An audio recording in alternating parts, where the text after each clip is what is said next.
From the campus of the University of Kentucky, this is Behind the Blue. I'm Cody Kaiser with UK Strategic Communications. When we talk about the University of Kentucky's role in the Commonwealth, we often talk about education, healthcare, research, and service. But what does that look like from the perspective of someone who helps shape policy for the entire state? Today, my colleague Amy Timoney is joined by Kentucky Senate President Robert Stivers, a UK alum and longtime legislator from southeastern Kentucky, to talk about his journey from Laurel County to Lexington, his time as a student at UK, and how his experience growing up in the mountains continues to shape the way he thinks about the needs of his district and the future of the Commonwealth. They also discuss the broad reach of the university's land grant mission, from education and extension to healthcare, workforce development, and research. President Stivers reflects on the personal impact of cancer care at UK's Markey Cancer Center, why research matters, not only for health outcomes, but also for economic growth, and how UK can serve as a partner and tip of the spear as Kentucky prepares students for a rapidly changing future. And throughout the conversation, they explore a central question. How does a flagship university help a state move forward, not just today, but next week, next year, and for generations to come? And now, here's Amy Timoney with Kentucky Senate President Robert Stivers.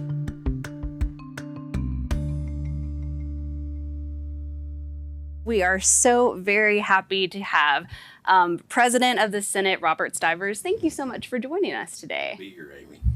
We're going to talk a little bit about you and your background and your connection to UK.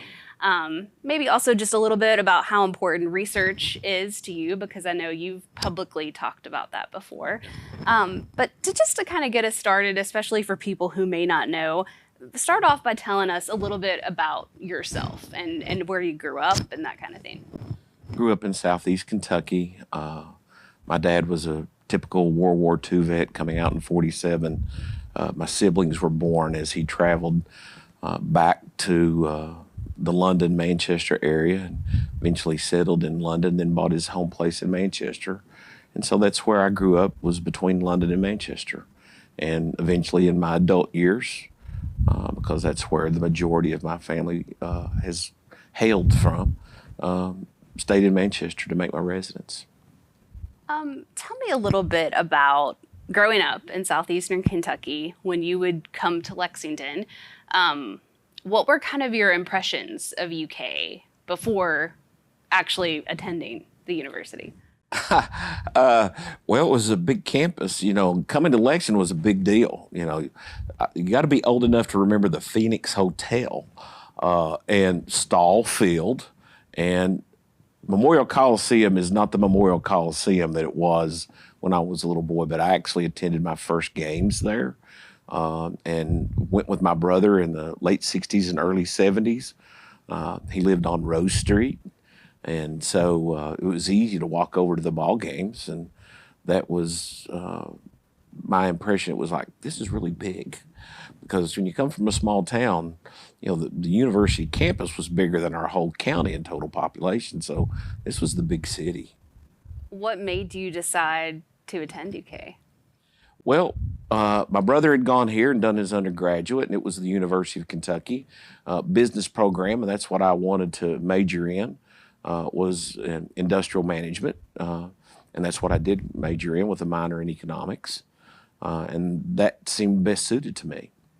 What was your experience like at UK as a student? Do I have to tell everything? Yes.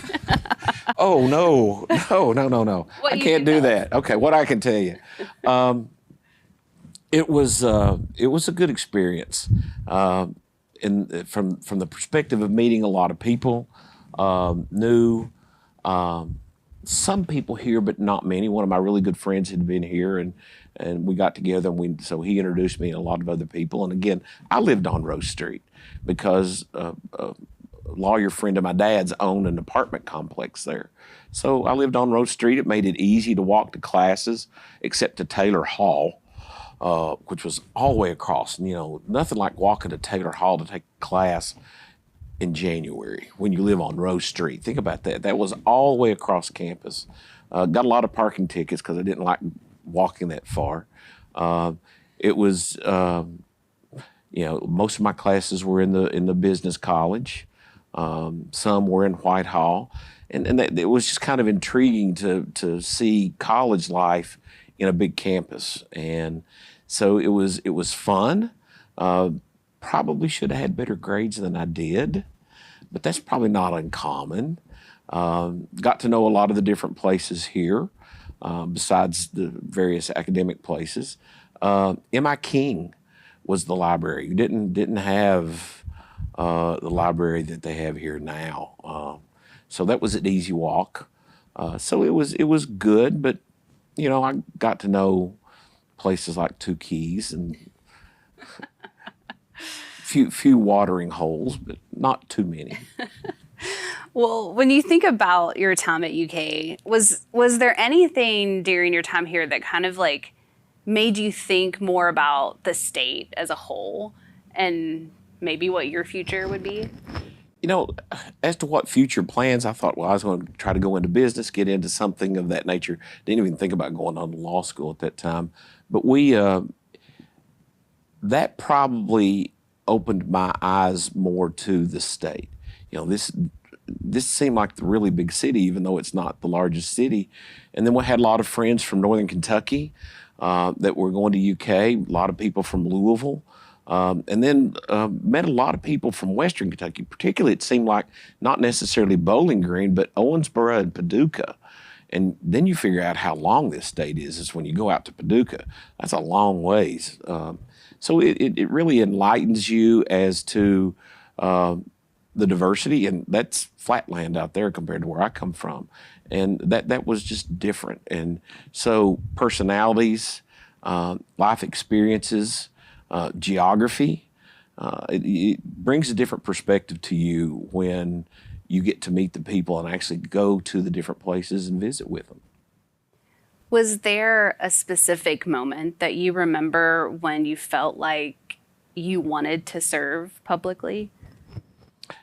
No, not at the time I was at UK. I really was thinking business, economics. I'd have these discussions with my mother about, why do you need a liberal arts education? You really need to think about business and finance and how you put things together, because that's what's going to really be determinative on taking care of yourself, your family, and your future. So never really got into that about what my life goals were. I was just focused on the business and economics classes. When did you kind of have that realization that you wanted to serve? Well, it goes back to my dad. My dad and my grandfather and prior people in my family have been elected to various offices, Commonwealth attorneys, circuit judges. And so my dad, I thought this was a good way after I graduated law school to get exposure and to see about running, and was very young and ran for office and lost. But I learned a lot, and I made a name for myself. And that was kind of part of my plan. I thought, well, if I win, fine. If I don't, well, I'll get more exposure and maybe in the future look at something else. And so after that, some people came to me and said, hey, you might make a good regional candidate. And apparently I did. So my second race, I won. And that was running for the state Senate when I have to think how old I was then. It's been a while. It's been 30 years.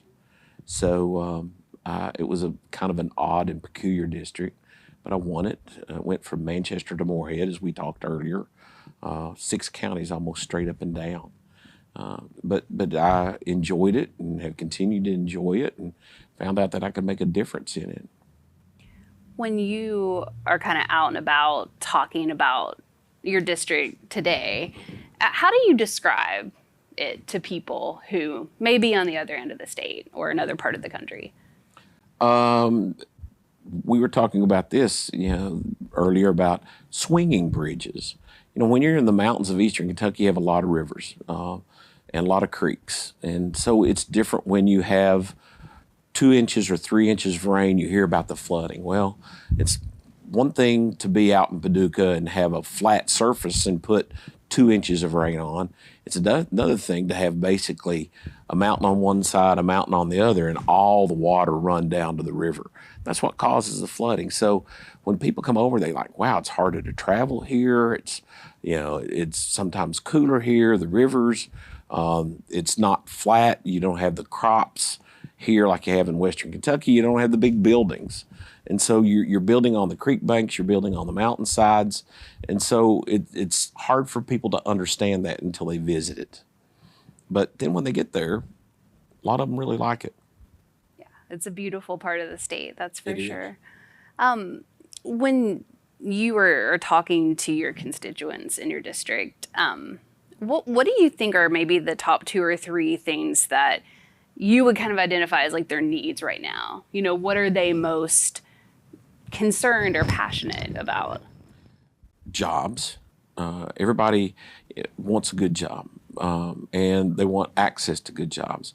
They want access to good services, and services may be governmental services, but also information. This is a day and age of information. So having good internet, good broadband, good TV, good cell phone service, that's another thing. Living in Eastern Kentucky, when you're between hills, sometimes you don't get good cell service. Sometimes you don't want good cell service. That comes in useful, but those are the types of things, and a lot of other things, because we're sitting here in the University of Kentucky, is healthcare. They want access to doctors, or at least somebody who has access to a doctor. How do you see UK kind of working, either in your community or across the Commonwealth as of, today? That's going to take a long time, but I'll try to be brief. First of all, they are our largest education component, and I'm talking about purely traditional education. They are an educator because of their land grant institution outside through the extension agencies and things of that nature. They're educating in that way. They're providing service and education through the extension agencies. They're also involved in the delivery of health care, a lot of health care. I know that either they have presence or networks to so many of the hospitals, and especially in the trauma area, because there's only 2 trauma hospitals, level 1s. One's here, one's in Louisville. So all those combined, and then big component on how they deal in research. It's not in my district, but a lot of people don't realize how much they do, like in the Robinson Forest. But then you take that research and you go into healthcare research, or over at the engineering school, the different types of research that's going on there. So research for various aspects are how you see UK. And it's not just in my area or my district, it's statewide. Has your perspective on UK and its role, has it changed over the last 30 years? Well, to me, when you walk into the legislature, I don't care if you're 55 or 60 and it's your first time there, or you're in your early 30s like I was, you don't understand a lot of things when you first walk in. But then you start understanding as you go through various components. You can get into agriculture, you can get into the coal industry, you can get into the timber industry, you can get into healthcare, you can get into economic development, recruitment, car manufacturing, all the different things. And when you look at, you don't think about that because you think UK education. And that's, I think, what most people think. But then when you start thinking about the tentacles they have, then you understand they're part and parcel of all the things I've mentioned. And like they do the research at the Robinson Forest. They're doing research in healthcare. They're doing and tying in and researching with Toyota, all the different things like that. And you don't traditionally, at least I didn't when I first walked through the door in the legislature, about all the tentacles and components that the university has in and around the state. I know that earlier, I think it was this year, you spoke at the chamber about UK and research and the role of research. And you talked about that first research building that was funded several years ago, and kind of the tie-in with Markey. Can you talk a little bit about that for this audience? Back to healthcare. Both my mother and father had issues with cancer. My mother eventually succumbed to those issues related, not necessarily the cancer, but after multiple colon cancer surgeries. And she did it mostly here at UK. They tried to do some of the things back home. But I used to say, if you want to see a lot of people in your district, go to Markey, because I would sit there and I can tell you the names. I don't know if I'm violative of saying the names, but I can remember seeing some of my constituents from Morgan County, from Owsley County, Lee County, Clay County, that they would be there getting the treatments like my mom was doing. So that really, as that impacts you directly, not a story of a neighbor down the street, you think about it a lot more. And so when the opportunity availed itself for the research component, having been touched in my family directly, not directly, but my mother, and that's about as direct as you can get, and my father, you start thinking about what Markey is and what it needs to be a better deliverer of cancer treatments research. And so one of the things we had the opportunity to do in one session was to fund the research center, and we didn't. And we decided, because some of the other members in the legislature and the governor wanted to fund a renovation of the law school. Well, I'm a lawyer, and I think we got enough lawyers. We don't have enough research. So came back around and just felt really strongly about it and challenged my colleagues and then Governor Stivers to let's fund that. And I think that led to the ability of UK to go after an NIH designation for the Markey to be a cancer research facility. And that touches me, thinking that my mother experienced this. This is something that I hope that I can help somebody else with, a mother, a sibling, a parent, a friend, have the opportunity to avoid the eventual outcome of my mother. I think that one of the things about research that's hard is that it seems so kind of abstract in a way. It is. You know, and I like when you are talking to somebody in your district about why it's important to fund research at UK, do you tell that story about your mother, or how do you frame that? I tell that story, and then I'll see somebody that I will know. They say, well, I'm going to Markey. And I remember actually one of my pretty close neighbors saying, well, I'm going to Markey for treatment. And I said, so why are you going to Markey? He said, well, I went to MD Anderson. And they looked at me and said, you can get the same exact quality treatment back at Markey. And I said, well, you know how that happened? It's because we got together, legislature, and we worked to get them the NIH designation, the first designation, and they've got the second one. And that's why you're able to receive these types of treatments here and not go to MD Anderson.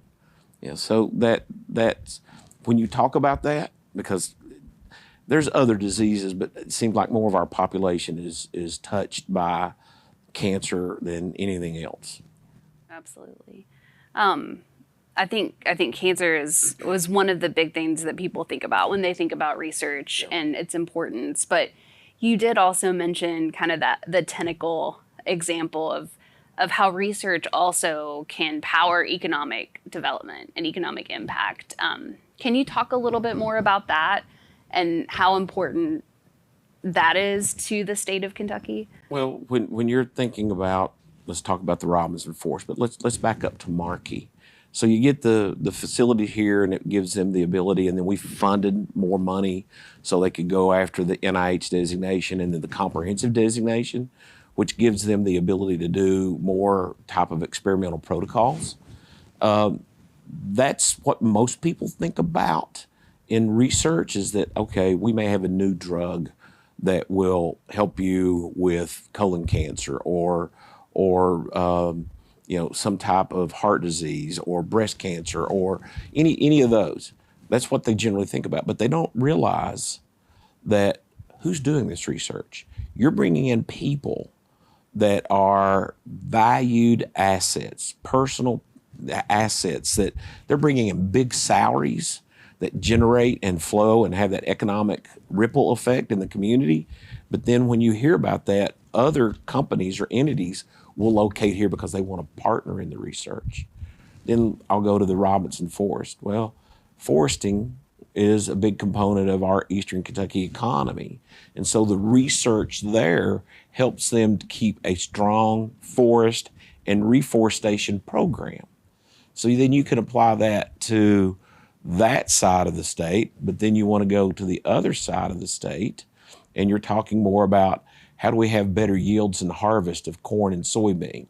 What do we need to do to best protect our horses and cattle?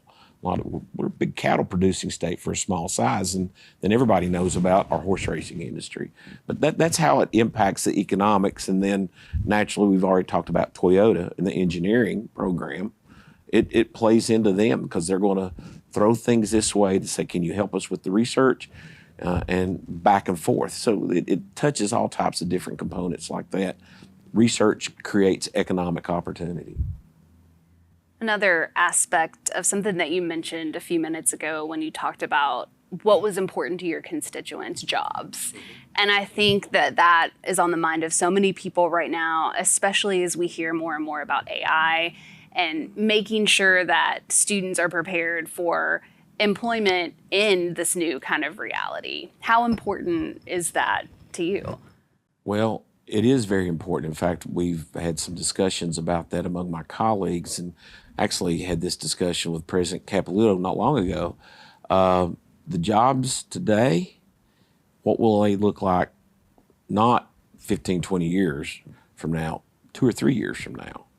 And I think that's going to be one of the big missions that the universities are going to have to start thinking of about. And it just changes so fast.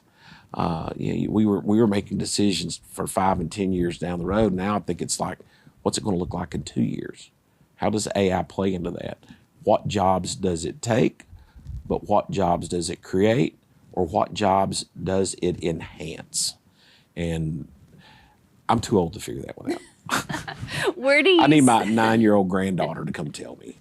Yes, I feel like my 5-year-old son could help me They with do that. all my programming in my house and my TV and all that.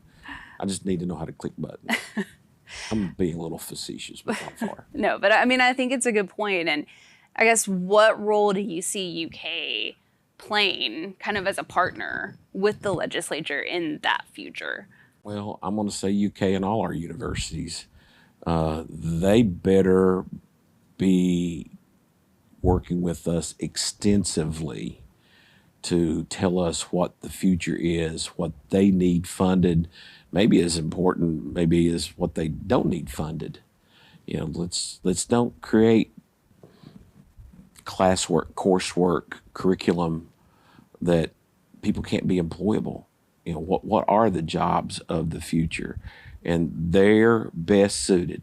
The University of Kentucky is best suited to be our basically encyclopedia.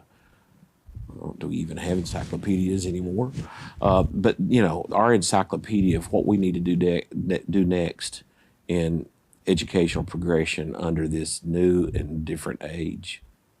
If you were talking to a student about what they should do to kind of prepare for that future, just in terms of not necessarily knowing the technology, but just sort of the approach that you take to a life, what would you say?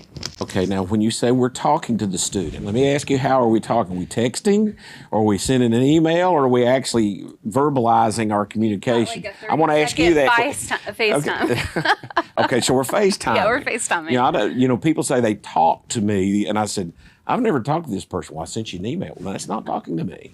So I think they're going to have to be individuals. If I'm looking at the student, I want to say, look, you better be ready to adapt and change very fast, quickly, because I go back to some of the experiences we've had.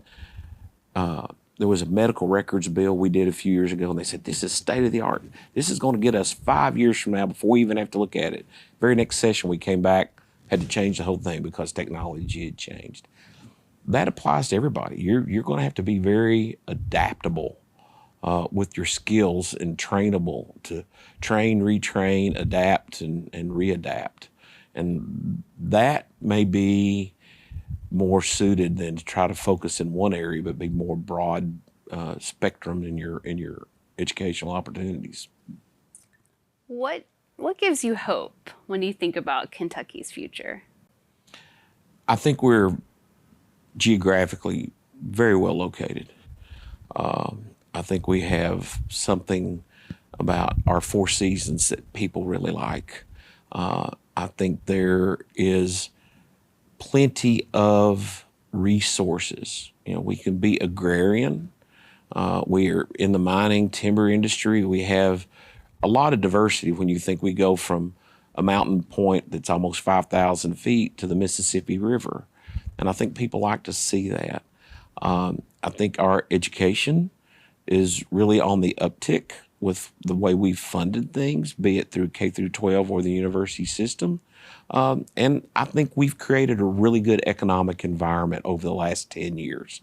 I was out in California, and they were telling me, like, our state tax rate in California is like 12.2%. Ours is 3.5%. And that's why you're seeing some of the exodus from these high tax states. They want to come someplace where the standard of living is good. They're not taxed too much. They've got opportunity. And in a lot of cases, they like a little slower pace of life. And I think that's what makes Kentucky really attractive. Is there anything else that you'd like to say about the University of Kentucky and how you've partnered through the years with UK? Well,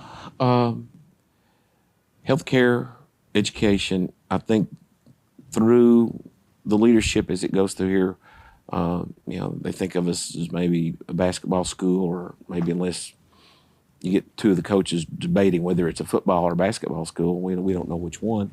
But this university, as the flagship, has to really be the leader as the think tank or the group that spurs thought about what tomorrow, next week, next month, and next year looks like.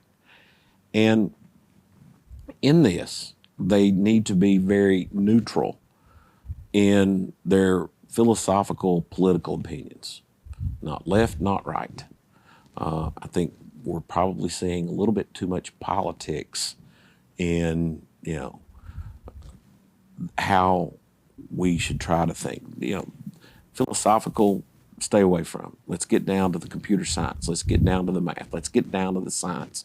Let's focus on that. And that's where I think the universities need to be. But they need to be the tip of the spear for kind of giving us the ideas and directions for the future. Anything else that you want to say?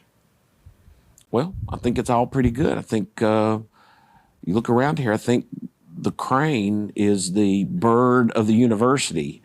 And I'm not talking about the natural bird. I'm just talking about cranes that are all up. They're building so much around here. It's really amazing the difference. When you had Blanding and Kerwin when I was going here, and they're not even in existence anymore. That makes me feel bad. But it's a really neat campus. I think the way it's been set up over the last few years is much better for the way the students operate. But as I said, it needs to be the flagship. It needs to be the leader. Well, thank you so much for taking the time to talk with us today. Glad to. And thank you for joining us for Behind the Blue. Thanks for listening to Behind the Blue. Behind the Blue is a production of the University of Kentucky. For more stories about how the University of Kentucky is advancing our Commonwealth, visit uknow.uky.edu.